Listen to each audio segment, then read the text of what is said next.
शक्ति, मां शक्ति, मां शक्ति।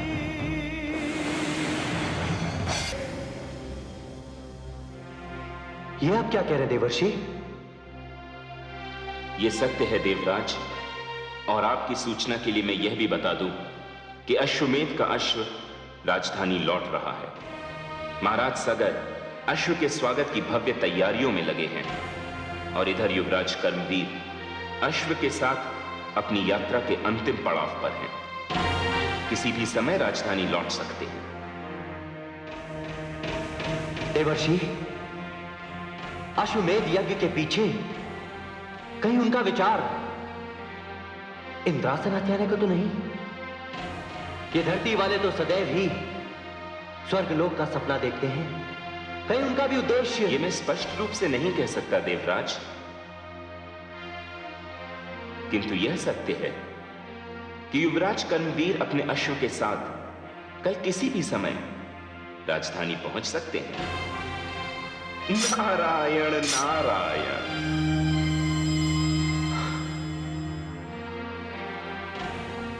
नहीं नहीं देवर्षि, मैं ये यज्ञ संपन्न नहीं होने दूंगा। इंद्रासन मेरा है और मेरा ही रहेगा, मेरा ही रहेगा।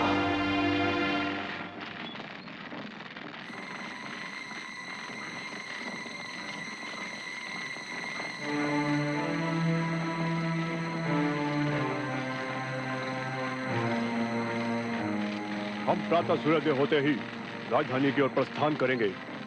इस अश्व की रक्षा का दायित्व मैं तुम्हें सौंपता हूं। सावधान। जो आज्ञा महाराज।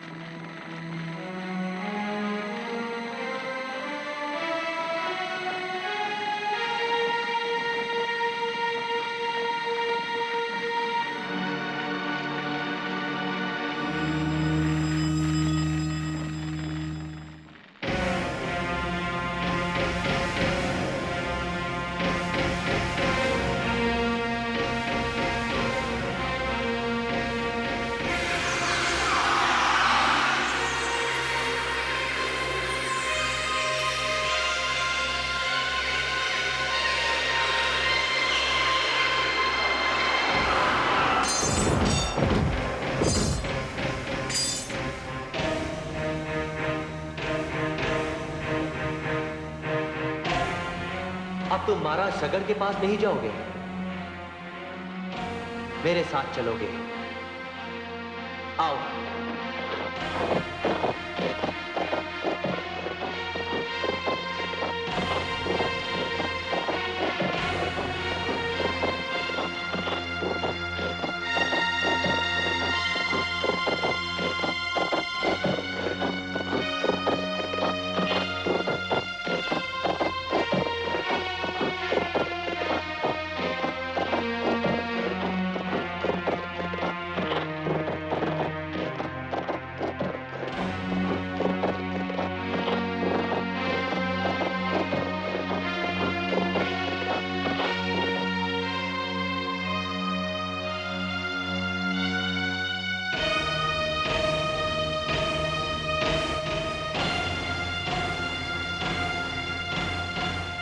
युवराज कर्मवीर और उनके सैनिक सोच भी नहीं सकते कि उनका दिग्विजयी अश्व यहां होगा, यहां कपिल मुनि के आश्रम में। कितनी दूर है उनके शिविर से ये आश्रम, और यदि वे संयोगवश यहां पहुंच भी गए तो उसका परिणाम सुखद नहीं होगा।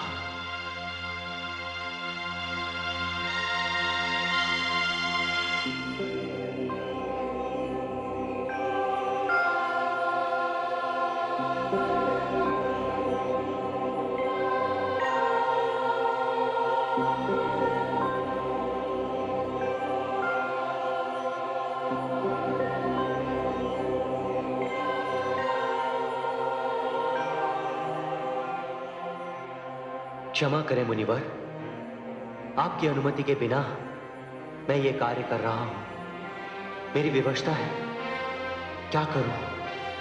मुझे क्षमा कर दीजिए।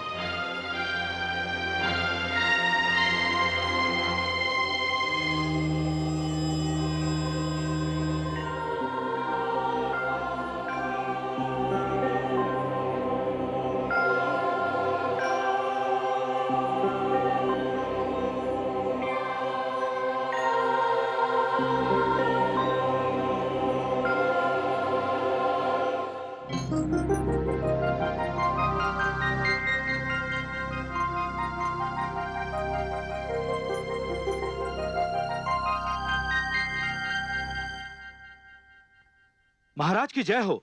अपना अश्व खो गया है और सारे सैनिक मूर्छित हैं।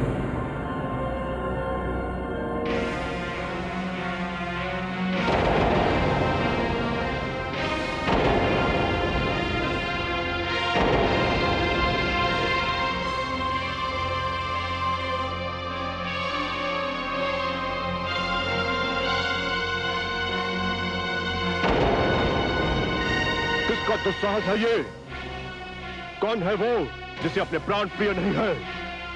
हम सब भाई धरती के एक छोर से दूसरे छोर तक ढूंढेंगे और अश्व के चोर का पता लगाएंगे। जाओ, चारों दिशाओं में फैल जाओ।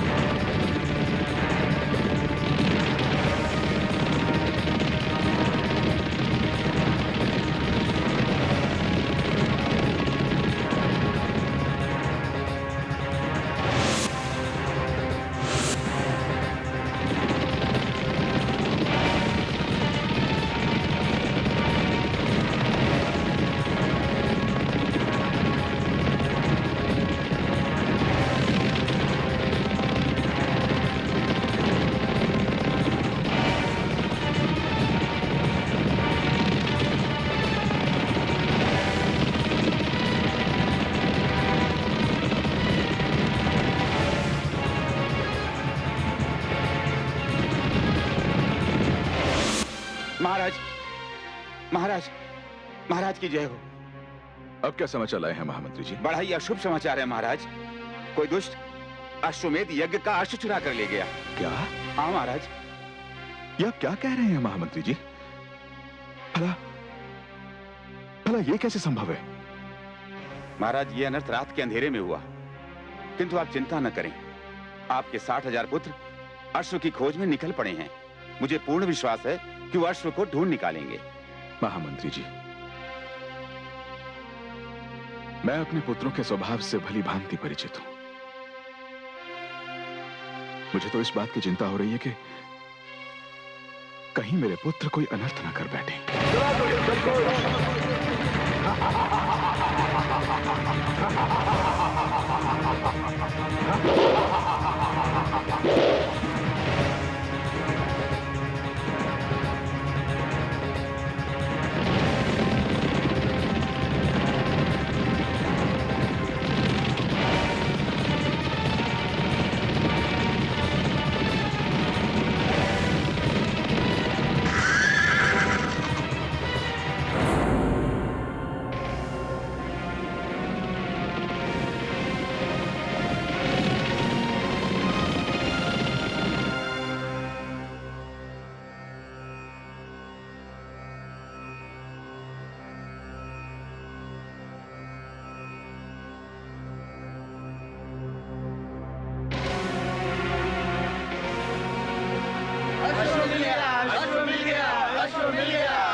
किंतु वो चोर कहां है जिसने हमारा अश्व चुराने का साहस किया है?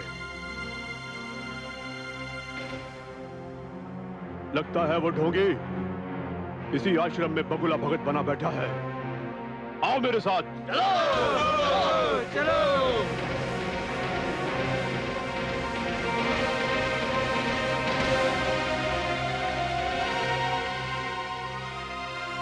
नेत्र खोल ढोंगी, हमने तेरी चोरी पकड़ ली है। भ्राताश्री, ये चोर तो साधु होने का नाटक कर रहा है। यदि आपकी आज्ञा हो तो इसे आश्रम से घसीट कर बाहर निकाल दिया जाए। यही उचित रहेगा। नेत्र खोल ढोंगी। कौन हो तुम लोग, और मेरी अनुमति के बिना मेरे आश्रम में प्रवेश कैसे किया तुम लोगों ने? अच्छा, अब एक चोर को पकड़ने के लिए हमें उसकी अनुमति लेनी होगी। चोर? कौन चोर? तू चोर है। तूने हमारे अश्वमेध यज्ञ का अश्व चुराया है। तुम लोग शीघ्र, अति शीघ्र आश्रम से बाहर निकल जाओ। हम आश्रम से बाहर निकालकर तुझे ले जाएंगे। ले चलो इसे। रुक जाओ, अन्यथा परिणाम अच्छा नहीं होगा। हमें परिणाम से डराता है?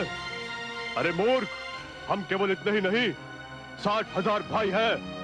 तेरे मुंह पर कालिख मलकर तुझे यहाँ से ले जाएंगे। तुम्हें 60,000 होने का इतना अहंकार है तो जाओ, मैं तुम्हें श्राप देता हूँ, तुम सबसे सब जलकर भस्म हो जाओ।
महाराज की जय हो।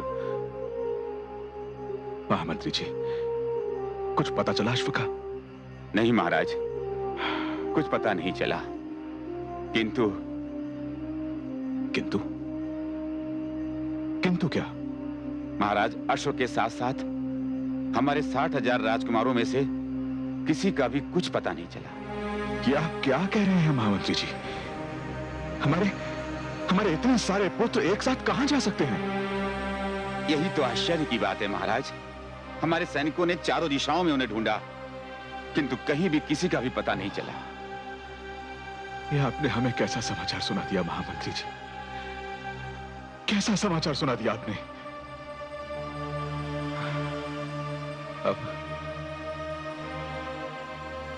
अब मैं क्या करूं? आप ये यज्ञ नहीं करेंगे। मैं सत्य कह रहा हूं पिताश्री। क्या आप अपने पुत्रों और मेरे भाइयों को नहीं जानते कि वो कितने उत्पाती और उद्दंड हैं? पिताश्री, आप ये यज्ञ मत कीजिए। इस अश्वमेध यज्ञ के परिणाम सुखद नहीं, अत्यंत दुखद होंगे।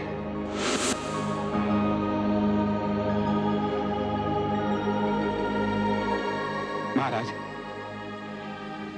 कहां जा रहे हैं महाराज आप? मैं अपने पुत्र असमंजस के पास जा रहा हूं महामंत्री जी।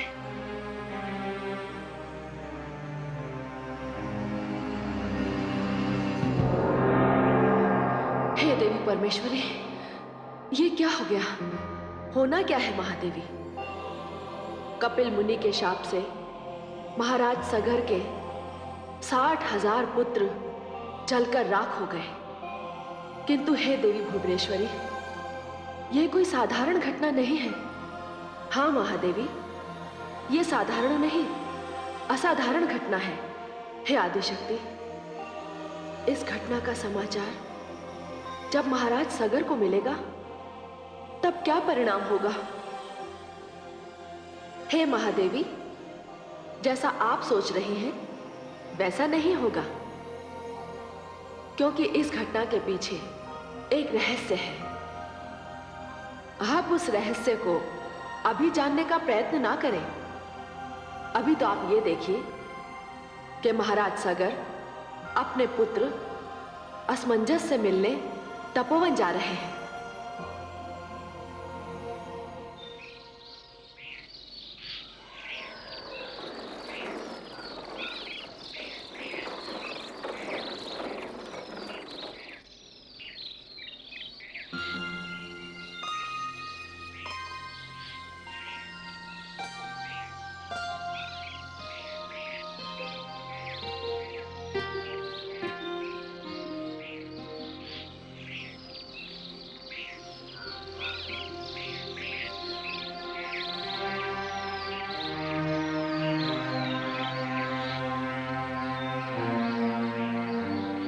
पुत्र असमंजस।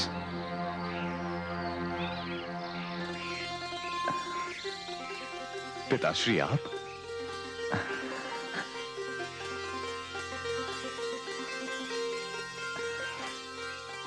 प्रणाम स्वीकार करें पिताश्री। आयुष्मान भव पुत्र, आयुष्मान भव। क्या बात है पिताश्री? आज मैं तुमसे क्षमा मांगने आया हूं पुत्र। पिताश्री, आज मैं तुमसे केवल यही कहने आया हूं कि उस दिन मुझसे भूल हुई थी। मैं भ्रम में था पुत्र। पर हुआ क्या पिताश्री? पुत्र, मैंने देवर्षि नारद के कहने पर अश्वमेध यज्ञ का आयोजन किया, इस अभिमान के साथ कि मेरे 60,000 पुत्र यदि चारों दिशाओं में चले गए तो भी अश्व सकुशल लौट आएगा। किंतु ये मेरा भ्रम था पुत्र, ऐसा कुछ नहीं हुआ। ये आप क्या कह रहे हैं पिताश्री? हाँ पुत्र, इस समय ना तो अश्व का कहीं कुछ पता है और ना ही तुम्हारे भाइयों का। किंतु पिताश्री, वे सब के सब जा कहां सकते हैं? यही तो मेरी समझ में भी नहीं आ रहा है पुत्र।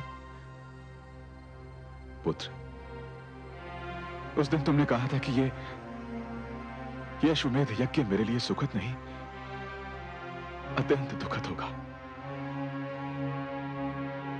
यदि उस दिन मैंने तुम्हारी बात मान ली होती पुत्र, तो आज मुझे यह दिन न देखना पड़ता। पुत्र, अब तुम्हारे अतिरिक्त मेरा और कोई नहीं है। एक दुखी, विवश और असहाय पिता अपने पुत्र से सहायता मांगने आया है। मेरी सहायता करो पुत्र, मेरी सहायता करो। पुत्र, यदि इस समय तुमने मेरी सहायता नहीं की तो मैं अपने प्राण त्याग दूंगा। नहीं पिताश्री, नहीं नहीं, अभी आपका यह पुत्र जीवित है पिताश्री। आपकी चिंता मेरी चिंता है पिताश्री। मैं जाकर ढूंढूंगा अपने भाइयों को और मैं वापस लाऊंगा उन्हें, और साथ ही उस अश्व को भी। पुत्र असमंजस। हाँ पिताश्री, हाँ पिताश्री, आप निश्चिंत होकर राजमहल की ओर प्रस्थान करें। अब ये उत्तरदायित्व मेरा है, केवल मेरा। पिताश्री। पुत्र, प्रणाम। आयुष्मान भव पुत्र, आयुष्मान भव।